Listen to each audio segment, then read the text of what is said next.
Welcome to episode 128 of Regen Rovers, the penultimate episode of our first ever season in the Premier League. Today we're going to take on Newcastle and Fulham. I'm then going to take on Stoke, Watford, Cardiff City and Man City behind the scenes before on the last episode of this first season in the Premier League we will take on Everton and Arsenal away from home. Miraculously, we're still unbeaten at the Regen Rovers Stadium in the Premier League. We did lose in the FA Cup against Cardiff City in the last episode, but somehow, despite having taken on Man United, we're still unbeaten at our ground in the Premier League. It is a marvellous achievement. Obviously, we did lose at home, but it was at QPR Stadium earlier in the season. That's why I keep highlighting that fact. I'm pretty proud of the fact that we haven't lost here yet. Today could be the day. Today won't be the day because we've got 2 away games, so hopefully we can go unbeaten until the end of the season. We've only got Stoke, Watford and then Man City. They could ruin the party. Since the last episode, I've played 2 England games, 2 World Cup qualifying games, our first World Cup qualifying games in fact. There's a secret video in the description below. Just click on the link and you can watch the 2 games. You might see Spencer Drury score another England goal. Perhaps you're witness Jack Young getting his first ever England goal. I am recording with a new version of OBS, the screen. I use Open Broadcaster software, that's what it's called. My computer somehow just died randomly whilst I was playing Football Manager and had OBS open, and it decided to delete both of them, so I had to reinstall Football Manager. Don't worry, the save files, they were all okay, as you can see here. But I've got a new version of OBS. Hopefully it's okay, hopefully it's pristine quality as much as possible. Theoretically, it should be better because it's a new and improved version of OBS. So hopefully it will look nice.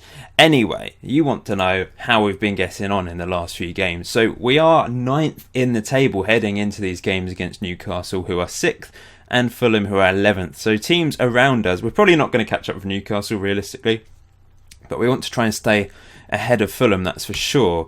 It's been a bit of a tough time over the last few games, apart from our most recent result. You can see in the last episode we drew against QPR and Liverpool in the league. Good results, I suppose, at the end of the day, but we did go 5 games without winning here.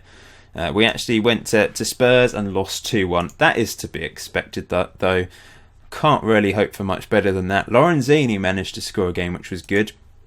He pulled us back into this game, making it 1-1. It's always good to see Lorenzini scoring, one of a fan favourite from the last couple of years, and he has started to score recently. That's a good goal as well, taking it around the defender, firing it past the keeper. We were second best in this game and they did deserve to win, but somehow we got a draw against Man United. I'm not entirely sure how, because let's be honest, Man United, they whip everyone on this. They are ridiculously powerful. They destroyed us 7-1 at the start of the season, but we kept our unbeaten run going at the Regen Rovers Stadium. They took the lead in the 36th minute, but Lorenzini, the goal scorer again, coming off the bench for Pugliacelli, who had a poor game, to rescue us. What a man this guy is. Enrico Lorenzini. I love saying his name. Vianello with a great free kick in, then Nigel with another assist and a tap in for Lorenzini. Really good play from us. That was his 6th goal of the season. And we went to Swansea and finally managed to win. They had a red card in the last 10 minutes, but by that point we were already 1-0 up. Defensively very solid. You can see Kay had a good game. Horatio as well. But Vianello finally scoring a free kick. The guy on loan from Newcastle. It was pretty close to the keeper. Keeper really should have saved it. He ran over to the snake pit. And they were on their feet cheering for that goal to win us 3 crucial points. So Newcastle away from home today, they are very strong on this save. They're doing particularly well this season in 6th place. And unfortunately, Nigel hasn't come back from injury yet. Hans Hain has now got injured, meaning I'm going to play Pugliacelli on the left-hand side. I think he's the best option there. He looked better than playing someone like Pascual. Pugliacelli's slightly more natural there because he is left-footed, so he can play there. So we're going to play Lorenzini, the man in form, up front. Pugliacelli hasn't scored for a while. What has happened to all the appearances? What is going on here? International selection. I wondered why the morale was really bad for the likes of Kay. Didn't seem to make any sense. Newcastle are very strong this season. I wouldn't be surprised if we lose this. by a comfortable margin, but you never know. We've caused upsets this season. We've won 10 games, drawn 11 and lost 9. It's been a pretty equal year across those 3 categories, but that is the best we could expect. We're currently 16 points above the relegation zone, which is just astonishing considering this is our first ever year in the top flight of English football. We've upset the odds. We're expected to get relegated, of course, once again. I think people are waking up to the fact that we actually mean business here. We could be a top team one day. We already are. We're proving ourselves to be a top team. We've hit 41 points already this season, and there's still a few games to go. Thank you to everyone that has sent in logo options for the poll that we will do at some point. I think there's been 3 sent in so far. If you do want to be in the hat, then please send me your logos. There's no prize except that your logo will appear in all the videos essentially, and on maybe on some merchandise as well at some point, which I'm also sorting out at the moment. I've decided to just buy something myself to see what the merchandise looks like first of all, see what the Regen Rovers logo looks like on something, and then I'll release it to you guys to check out. I don't want you buying something that is terrible, do I? So we will have to. That'll take a bit of time to get sorted. Still 0-0 at half time. Literally no highlights. It's one of those games, I think. Johnston is knackered already. Could bring Garber on behind, I guess. Go for that. Yeah, I've set up an account on Zazzle, so I've created a few designs. I've decided to buy one of them to see what it looks like, and we'll go from there. A few people have said they quite like a Regen Rovers scarf. I don't know how there must be some way you can get scarves designed, because people are always selling scarves at football stadiums, aren't they? Where do they get them from? Like some sort of knitting machine company, I guess. And they're not hand knitted, are they? 1-0. Trent Alexander-Arnold with the goal. The first highlight of the game. We're 1-0 down. I think we're going to have to chuck some players up front. Naganuma can come off, and we'll throw Spencer Drury on, and we'll go to the other tactic. I think that's what we need to do if we're to get back into this game. There's been no highlights. Up to this point, it's just boring. We've had one shot in the entire game. Newcastle are a strong team. They're playing 3 up front. It's our old tactic. It's not working, is it, whatsoever today? In fact, why don't we go 3 up front and just throw everyone at them? 2 advanced forwards. Drury can play as a poacher. JCG can come off, and we'll chuck Patrick Dibber on, I think, in the middle. He can play as a box-to-box midfielder. Box-to-box midfielder, and we will pump it up the pitch. It's been a bloody boring game. The last few games, though, that we've done live have been generally pretty boring, haven't they? We've been quite solid defensively, not scoring a huge number of goals, and that's just our style at the moment. But for there to be no highlights, it's just depressing.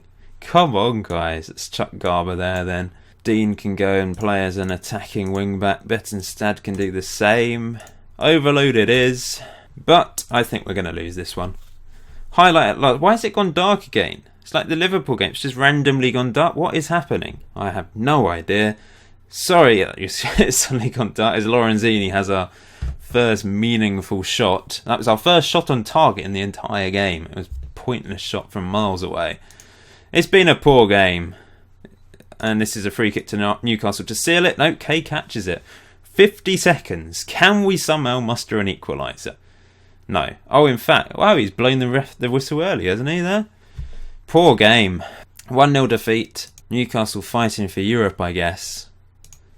They were always going to be tough to beat. They're up to 5th. We stay in 9th for the time being, but West Brom could overtake us. Fulham could also overtake us with their game in hand.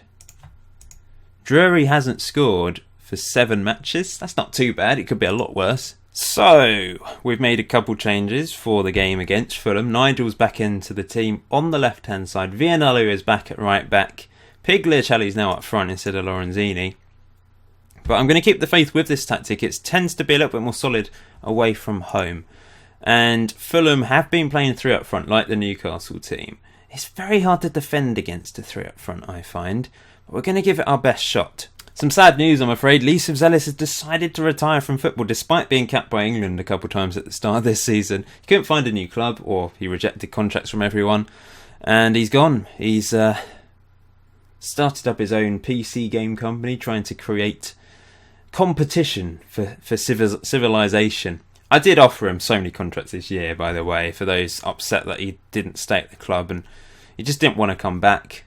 So we say goodbye to a legend of the series. Jack Young's still here, though. That's the main thing. We're at Craven Cottage, and that brings me on to Paul's big day out.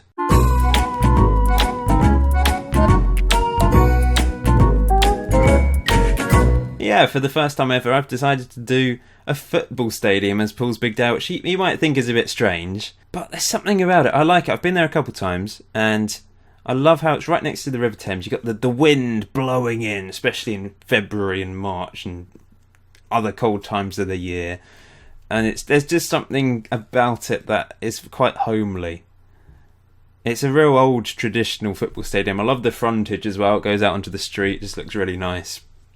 I know some people, it's not their sort of thing.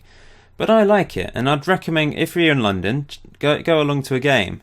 There is a neutral zone, I think. Another reason why it can be a big day out, I guess. 3 up front for Fulham. This is their man to watch out for, Victor Osimhen, who's got a few goals this season. They've also got this guy who can certainly score goals. 2 goals in 5 games for Belgium as well. And Escudero, a Spaniard on loan from Porto. They have a good strike force. Hopefully this tactic will be solid enough to stop them. I don't know. They are a good team on this.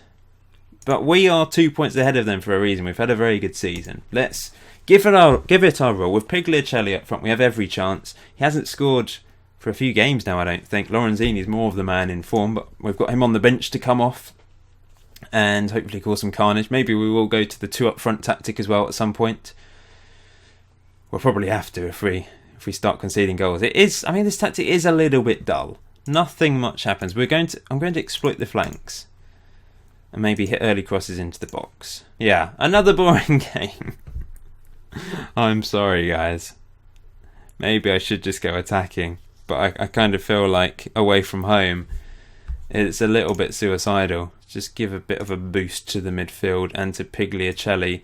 The problem Pigliacelli has with these sort of games is he just doesn't have any opportunities. Gary Johnston's going to come off. I'm going to throw on. Do I risk it? Do I go Spencer Drury or Lorenzini? Is it a risk? It certainly is a risk. Maybe Pigliacelli behind Lorenzini just for the time being. Perhaps as a shadow striker, that's a compromise. Let's start the second half. We've only had 1 shot in the entire game. Here goes JCG. We're sort of playing 2 up front by playing a shadow striker, aren't we? Will there be any highlights in this game? Let's just do a team talk and encourage them. Oh, a highlight. Here's Pigliacelli into Lorenzini's tackled and Fulham come forwards. This is not the highlight I was after. Uh-oh. Looks dangerous. Looks very dangerous. It's going to be a goal. Back post. It's in. 1-0 to Fulham. It was coming. It's exactly the same as the Newcastle game, isn't it? I suppose eventually they just break down this solid tactic. We're going to have to go through... Why didn't I... Maybe I should have just done this from the start. I don't know. Well, let's give it a shot. Let's try 2 up front, attacking football.